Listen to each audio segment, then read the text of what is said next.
are Italians just white folks? There's a lot of myths that we tell ourselves, and we built it. We stayed here. We became American. I was in my hometown with one of my good friends from high school and middle school who's black, and we were pulled over by cops. And as soon as the cops saw my ID, the mood completely changed. Status of white is different than the experience, I think. And that is very contextual. Develops in the United States is a specifically racialized chattel slavery based around your skin color. Hi, my name is Danielle Romero. Thank you so much for being with me here on my channel, where we talk about American history, American identity, and family stories. And I'm really excited to bring an interview today, Stephen Cerulli from Fordham University. And if you've been watching my channel, I just started a new series called Italian Americans Beyond Black and White. Different communities had very different experiences from state to state, from city to city. Stephen's focused a lot on the Italian diaspora, this idea of Italians coming from Italy and kind of the way they have spread out. And if you're interested in staying connected with me, please join my newsletter below, or you can join my Patreon. I've had some issues with YouTube flagging my content as derogatory. History stuff, I guess, can get a little too spicy for YouTube. Putting videos on Patreon. If you're a Patreon member, ad-free over there. Let's go over and welcome Stephen. My name is Steve Cerulli. I am a second-year PhD student in the modern history track at Fordham University. I also work at Hostos Community College as a lecturer in American history, and the John D. Calandra Italian American Institute, where I conduct research about Italian Americans. Essentially, I would say I am a historian of the Italian diaspora in North America. Did you grow up knowing this about your family story, or like how, when you were a kid, like how is this talked about versus where you are now? So my family, I grew up in a neighborhood called The Cove. It's in a city called Stamford, Connecticut. And my family has been in that neighborhood well over 100 years. 6 generations on my Scritta side, or Segreta in English, have lived there. My great-grandmother spent part of her childhood there, between there and Salerno in Italy, and her grandfather passed away in that neighborhood. So that would be my second great-grandfather. So we've been 6 generations in this neighborhood. It wasn't a little Italy, but it was a neighborhood kind of like a Hell's Kitchen, where I would say it was mostly an Irish neighborhood, but there were strong Greek and Italian communities that were part of this neighborhood fabric for generations. You're surrounded by all this. Did your family have direct conversations with you, like, Stephen, like this, I don't know how they would have identified, but like, you're Italian American? In my case, my father's side, he would identify as American. He actually spent half his childhood in our town's Little Italy, and then the other half in the neighborhood that I grew up in, because that's where his mother's from and where his father's mother is from. So it's a neighborhood they had long ties to. But he also grew up in the 50s. He's in the 70s. He was drafted in the army, and he definitely was part of that kind of Americanization process. Right. Though all of his habits, and if you look at a lot of the kind of trinkets and stuff around his house, are very Italian, though he doesn't strongly identify with it. My mother, on the other hand, her mother, though born in America, was raised in Italy, right? And you see a lot of back and forth. Both sides of my family have this kind of back and forth history attached to it. And then if you want to, we can get more specific about each side. My mother grew up with a strong kind of Italianità, or Italianness, that she imparted onto us, and my grandmother, her mother, as well. So it was always there. I remember being like 3 or 4 and wondering why my grandmother spoke the way she did, because she had a really strong accent. And since around that age, my mom was like, "Oh, we're Italian." Always, I was aware of the fact that we were Italian. I guess it became more important maybe in high school. I went to a trade school, and it was overwhelmingly POC, and it was like something like 5% white.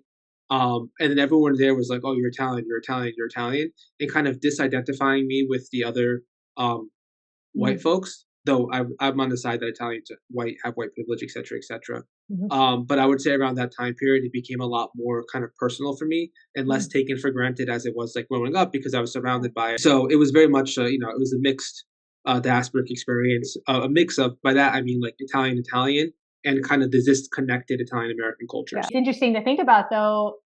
Italy's far. Like, it's far to be going back and forth. I found some ship manifest records of my great-grandparents once they got here, but then they went back a bunch of times. I don't know why. I don't know what they were doing. I just have the records. Nobody knows, to see family, right? Or bring stuff back. I think sometimes we don't know that part of the story. They didn't just like come and stay. There's a lot of myths that we tell ourselves, and we built it. We stayed here. We became American. though true for some people, Right. wasn't the case for every Italian American. There's a lot more complexities. It's not like, okay, we settled in New York City, we Right. stayed here, then once we made money, we went to the suburbs. I was recently just in Kansas and Arkansas, and was documenting communities of Italians or Italian Americans, whatever you want to identify them as, dating back to the 1890s. Some went straight there, others went to New Orleans for us. So it's a very layered, mosaic of a story in many ways, in terms of languages, in terms of religions, etc. So there are inklings of people leaving Italy coming to America in the colonial period. Particularly, the largest group were known as Waldensians, who were Protestants from Piedmont. So we begin to see people leave in noticeable numbers in like the 1840s and 1850s, primarily from northern Italy. Hmm. Um, and they were the kind of the early group. Many went to Argentina and Brazil, right? It is more people of Italian descent in Argentina and Brazil and in the US. So Brazil's in the 30 something million. Argentina, I think, is 25 or 27 million. The US is between 17 and 18% of the Colombian population is Italian, Venezuela, etc. So Latin America actually brought a lot of people as well. That's the kind of first wave out of the north. Then unification happens, and that same kind of economic liberalism, right, the introduction of like a free market capitalism, then hits the South. Now, some of these people plan to leave and never come back. Some leave and come back, and I can use my own family for example. My great grandparents left the Abruzzo, um, Filomeno Finocchi and Tommaso Volpe. They went to the coal country of Pennsylvania, worked as a coal miner and a bootlegger, and sent money back to Italy, and then brought his family back because he was able to own a farm. And as I said, between 80 and 24, 51% that came to the US went back to Italy, right? And you can find all over villages in the South, right? I was in Chautauqua, and someone's like, "Oh yeah, my grandfather went there and came back." I was on my other side of the family down in Puglia, my father's side, and talking to people like, "Oh yeah, like my great grandfather, he went and he came back." So a lot of people, they came to places like America, sent money, remittances, right? And a lot of people planned to return. That became much more difficult after 1924 because then basically racist laws are put into place, right? And things like illegal alien, which didn't really exist before then, come into kind of terms with the kind of virtual closing of the borders Right. through a quota system that remained into place until 1965, which the descendants of the diaspora were the many ways the leaders of overthrowing. Though we still have quotas today, at least for European nations, it's a lot. Southern European, Eastern European nations, it's a lot less strict than it was Yeah. between 24 and 65. So to answer what your question, what is the Italian American diaspora? It's this long story which we can trace in the 1600s that really picks up in the mid 19th century, and it is still continuing today. I live in Ridgewood, Queens, and I know people who are immigrants from Sicily, though a much smaller number than what it was. And a million came between, I think, 50 and 2000, something like that too. So people were still coming here. So if you go down Bensonhurst, you'll find people my age. I'm in my early 30s, whose parents are off the boat, proverbial speaking. So it never ended either. That's right. It never ended. I Yeah. love that you brought up the Immigration Act in 1924 because I can't remember the exact statistic, but I think it limited for Southern Italians in particular, it was Southern Europeans, 99.6% like the water shut off, like no one's coming. And Yeah. I think about I think about my dad's grandfather just coming in like a year or two before that. And it's just amazing how much this stuff affects your family story. Yeah. If Yeah. the if it had been the 1920 Immigration Act, I wouldn't be here right now. Like, Yeah. it just doesn't work. Well, there's a literacy one put before 24. Yeah. Yeah, so it's just amazing to think about, like, how much this stuff is not like, people be like, "Oh, it's history, like, why are you guys so obsessed with the past?" And I'm like, history is formed where you are right now. Like, it's just so integral to everything, and I just really enjoy that part. If there's like, two historians that have impacted the field, is Scabaccia and Beckley. But he has a lot of really excellent essays. The one that there might be one that you're interested in. It's a little problematic, for my opinion. A little dated, but it's called "Are Italians Just White Folks?" We can even talk about are Italians just white folks? Because as I'm taking in more information about things, I'm like, okay, I'm open to changing my perspective. I would definitely say they're not black. I'm much more of someone that I like to be in the liminal space. I'm just kind of Mhm. like, okay, what's in between what we're talking about? Mhm. I would love to hear your thoughts on that. I think that there has to be a line of demarcation for the experience of specific groups of Italians, like Sicilians who aren't Italian, but Southern Italians in the South. So I'd love to talk about that. So I'm going to give you two answers to this, right? Race emerges with early capitalism in colonization. These two things are connected with each other. So as soon as the colonization of the Western Hemisphere begins, we begin seeing racial, right, early racial categorization emerge with that, right? Look at the Spanish casta Right. system in Costa, the right? 16th century. And in the US particularly, which is what I know, which I could talk about, we begin to see race emerge through colonial laws in places like Virginia and Right. the Chesapeake Bay. And it's basically created as a way for one group to make profit and exploit off another, right? There's this concept called racial capitalism developed by a really famous African American historian, Cedric Robinson. I have a hard time, a million names I need to remember. You're good And, with the and, names. and yes, and then there's, right, so that's one component, right? Is why is there a need for a race, right? For one group to extract the labor and profits off of another. So, well, why at this particular moment? Well, in the 1600s, there was a lot of indentured servants coming from Europe, and including from Africa. Before then, you've usually viewed people based on their religion, right? This is, you're a Muslim, you're a Christian, you're a heathen, or you're a Right. heretic, right? Right. And it's just the kind of, we all have these kind of codexes that we see the world through, and this is the way a lot of what we now call white people, Europeans, view the world through, right? And of course, peasants, etc., might have their even own codex, right? That's the guy from that village. They suck. We're from Right. this village. We're superior, Right. right? Exactly. So what ends up happening is there are events like Bacon's Rebellion in colonial Virginia, where black and white indentured servitudes are finding solidarity with each other, right, as exploited people, right? We have to understand why are you going to enslave people as because you want to exploit their labor for something, right? This has to be talked about, right? You cannot avoid this part of the history, right? So then we have race introduced as a concept to separate, right, Europeans and Africans, and also Europeans from indigenous people. Something else we can also separate is the fact that this was indigenous land, right? And there were deliberate government and non-governmental attempts to remove indigenous peoples off these Right. territories to then exploit the land for profit. Right? We have to talk about that as part of the story.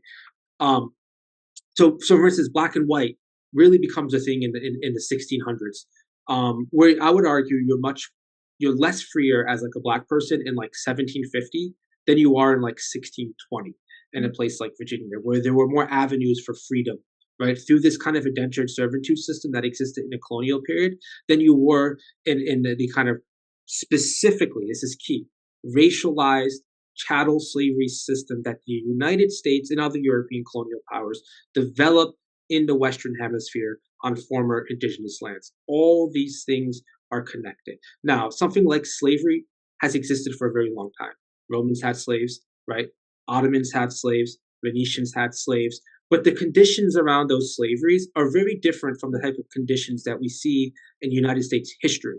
So, for example, if you were like a pagan, right, you could be a slave in Venice somewhere, like a Russian Slav, right? If you were a Christian, right, you could be a slave in the Ottoman Empire. Right. There's plenty of Italian slaves in the Ottoman Empire who were captured not because they were Italian and because they were white, but because they were Christians, Right. right? So what develops in the United States is a specifically racialized chattel slavery based around your skin color, right? So we have things like the one drop rule. And I know I know you talked about that before on your channel. Is that person, right, is then inherited through the male bloodline, right? And they are inherited because of their race, right? So it's a very different type of slavery that we've seen Mm. previously in the annals of history, and it's based around this kind of concept of race, right? And then it's like, oh, then how come they didn't enslave Native Americans? Well, they did. It They is. sent them to the Caribbean, right?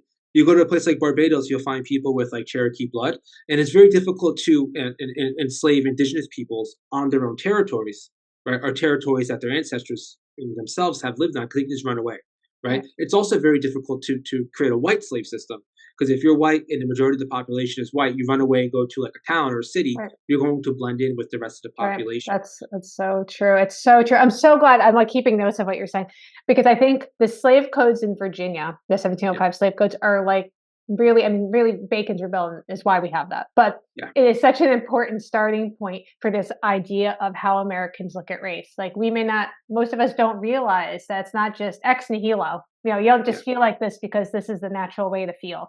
Yeah. It's a system that we've been operating under, and a lot of those parts have fallen away, but the flavor is still there. Yes, we're still reckoning with these consequences, and Yeah.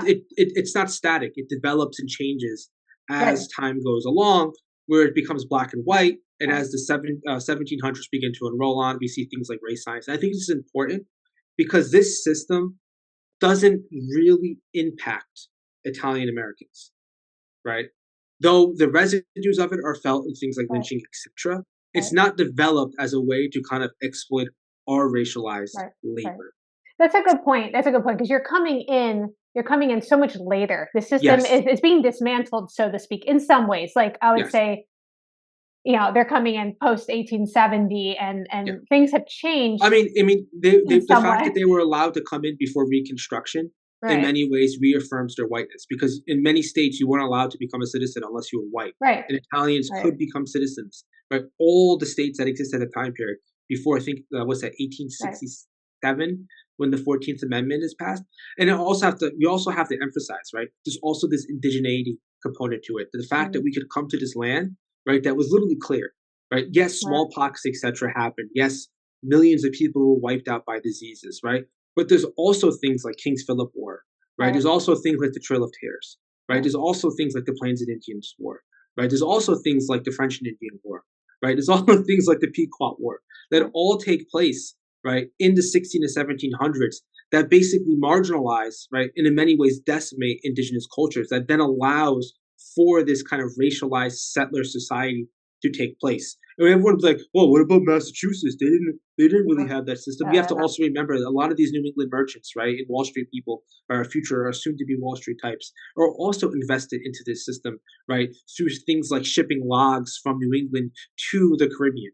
right. Which Right. historians have only in the past 20 or 30 years have really begun to cover, right? So this becomes this kind of system that develops where things like indigenous removal and the racialization of a group to exploit their labor develops.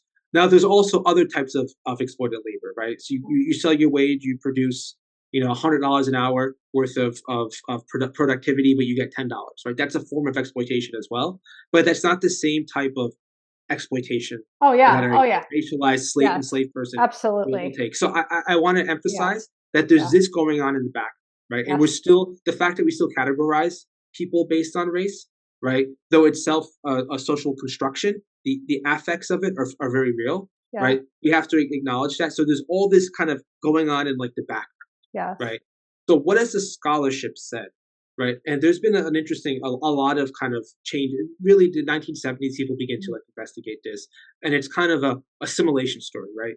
Right. Um, Italians became white, right? Yes. That's kind of the thing, right? Right. And then there's within whiteness studies, which develops in the late 80s and early 90s, Italians became Right. right? There's some people pushing back between that. We have someone like Robert Orsi, who you should definitely anyone should read his book on the Black Madonna Yeah. the Black Madonna in East Harlem, where he makes this argument that they're like an in between people who are in between black and white, but never says they're black, right? No one makes the argument that they're black, Right. but there's a story of non-whiteness to kind of whiteness, Mhm. right? Mhm. Where it's more like questionably whiteness into whiteness, Right. right? Then in 1999 or 2001, one of those years, Thomas Guglielmo comes in and basically says, white on arrival, right? And that was for a time the kind of accepted thesis. And legally speaking, 100% true. Right. Legally speaking, if you were Italian, you were legally white. From 1792 or 93, when those laws are laid out, if we can naturalize, to today. There's still some of the people arguing the kind of assimilation narrative. I'm thinking someone like Stefano Lucone, who argues they go from villagers to Italians, right? Let's say you're from Minturno, for example, Right. right? Right. You go from Mintornese Mhm. to Southern Italian Right. to Italian, and then white ethnic, Right. right? But there's still kind of this narrative that's also existing at the same time that the Guglielmo thesis is around, right? And this was the kind of main feel of the scholarship in the 2010s and 2000s. And then Jessica Babata Jackson Yes, You should. yeah. Are you familiar with Dixie I Italian? actually I actually reached out to her a couple days ago to see if I could get her on because her stuff was unlike anything I had ever Oh, it's read. awesome, and people are using it now too in Yes, other works. and they There's a should. yeah, She's incredible scholarship, incredible. yeah.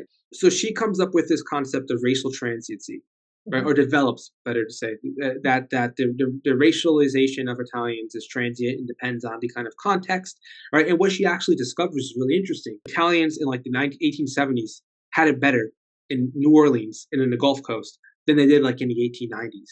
And then in the 1920s, they begin to have it good again, That's right? right. So we see it's not like this kind of linear narrative, right?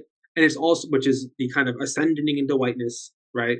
And then it's also not the kind of Guillermo of kind of static whiteness, Right. right? And in Guillermo's defense, it also, that static whiteness doesn't mean there isn't prejudices, right? Right. Yeah, and There's that's still an things of important part. prejudice. Yeah, you're Yeah, right because there's a difference between would the Supreme Court consider you white enough to be a citizen based on yeah, your location? Based on your location, yes. How would you be treated on the street by a vendor? By how are you going to yeah. be treated in your neighborhood? Hmm. You could be legally the status of white is different than the experience, I think, and that is very contextual. Like you're saying, if you're a dark Sicilian family living in an integrated neighborhood, I don't know if your experience is going to be exactly the same, Yeah, but you would have that legal privilege of being white. And this is yeah. where the complexity is because I would say, yeah, legally they were considered white, but was it the same experience? But then there's It's other yeah, elements. There's things like Catholicism as well. So I was exactly, yeah, just in Tontitown, yeah, Arkansas, and they're primarily from the northeast of Italy, Veneto Friuli area, mhm, and they faced anti-Italianism. And I right, gotta say, that's like one of the quote unquote whitest parts of Italy. right, Um, so I would say, legally speaking, the white on arrival is has remained true. The racial transience argument, right, to me is really important because context always matters. yeah, But that said, right, the fact that we could come here and build capital for ourselves, accumulate it, mhm, I've seen the numbers in terms of ethnic groups. We're on the wealthier side. If we're talking about race, we also have to include indigenous peoples in colonial history. It's inseparable, right? A lot of oh people are like, yeah, oh, yeah, begin with race science and like in the like 18th century. No, no, we have to go further back. We have to talk about indigenous peoples, right? Because this is when the us and them thing begins to develop. Us Christian, civilized European, you savage Indian. Um, and then remove you, and then we come here and profit off this land. Um, in my opinion, I think all of those have value to them. Even things like in between have value to them. Um, so if you ask me, you put a gun to my head, are Italians white? The answer is like absolutely yes. But whiteness is a social construction and rather kind of a meaningless question. So then right, it's more of in the annals of history, or have how have history developed so far? Have mhm, Italian Americans have benefited from whiteness, right? And again, this concept exists for one group to benefit over another. I would say all of the statistics point to yes. Um, and much of the suffering experienced has more to do with kind of class positioning, mhm, as lower in the totem pole, right, and as immigrants more so than whiteness. So there are cases mhm, of racialization, yeah. um, you know, I think it's important that there's I don't have the clipping with me right now. I might have referred to it in the video I put out today. I can't remember, but it was basically the advertisement for paying. yeah, And the Italians realized I think sometimes people want to look at that and they want to make an incorrect inference that that's because there's a racial aspect. But I was just reading the work of like historic economic. It was this I don't know, it was from, like, a while ago, his last name was Higgs, I can barely remember, but he was talking about the reason that African Americans for a while were making more than Italian immigrants, and it was the literacy rates. yeah, And yeah, as soon as because they're a Protestant and could read. they could read, I mean, they Yeah, were American, like, they were fluent yeah, in English, and so even if there was racism, there was this time where the Italian community was not as literate. And so as soon as the children of those immigrants came up to speed, it's like they just yeah. leapfrogged They ahead. were able to reap all the benefits that came with the But whiteness. there was this Yeah, time of uh so you have to kind of interpret. You can't just look at it and say, well, they yeah. were getting less money because they were It, ethnically Italian. And like, yeah, but there's these little others are these parts to this. It's I mean, also this is the thing. Did it just economic. end in that moment too? You know what I Right. mean? We shouldn't just isolate single moments and base an entire argument off it. Right. And just Yeah. and just to be clear, like Italians did face prejudices, Of right? course they did. And Yeah. we're still dealing with a lot of those prejudices that we ourselves also, and not prejudice. We're still now dealing with stereotypes as a result of those prejudices that, in many ways, we also perpetuate ourselves. If you end your story on 1930, that history of Italian Americans and race arguably could be very different, Mhm. right? Nothing's written in stone, but as it developed in the 20th century, right, you could make the argument it could go a different way, right? And you even found in the 1970s people like Baynard Ruskin, who was a huge civil rights person, working with Italian American groups in New York City, in Newark, New Jersey, talking about the racialization of Italians, right?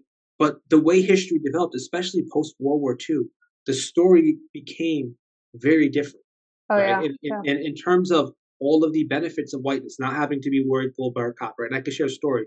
I was in my hometown with one of my good friends from high school and middle school who's black, and we were pulled over by cops.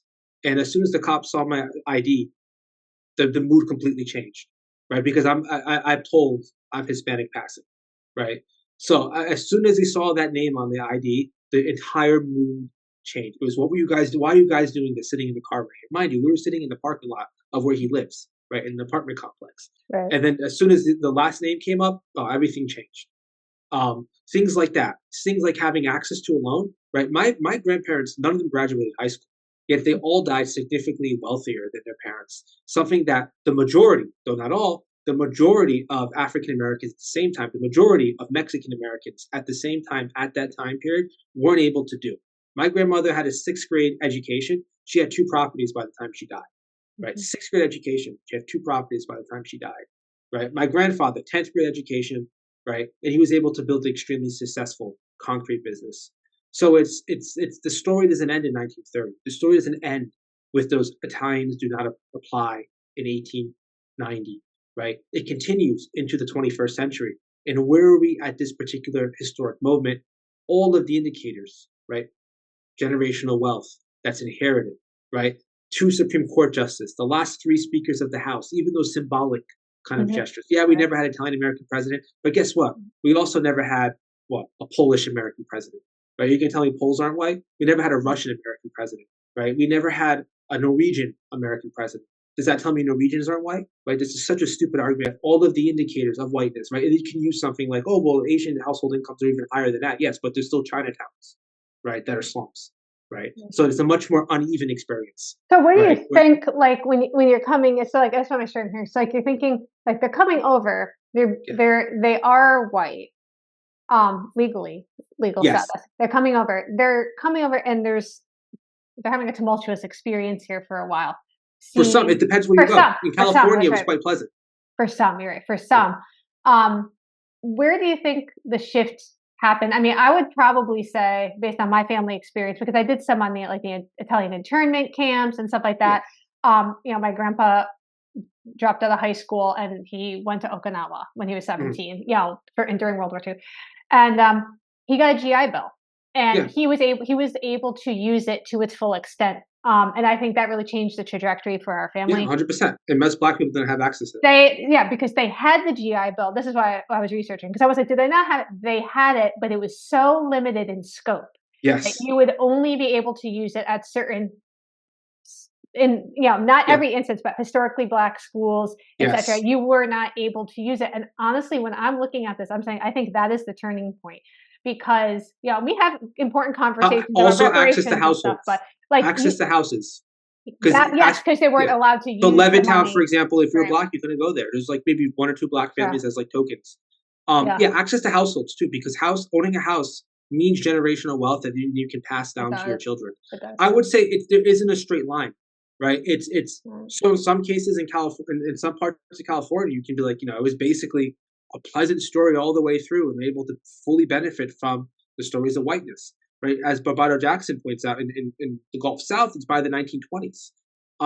It really depends. There isn't one, history isn't like this moment in time. You're like, this is when modernity begins, right? Or this is when the Middle Ages begins, right? Or this is the actual collapse of the Roman Empire. It's uneven. But I would say at this particular historic moment, right? And again, like white is a social construction, and just because it's fake doesn't mean the affects of it are felt. In terms of benefiting from whiteness. All of the indicators have pointed that at this moment in 2024, we do.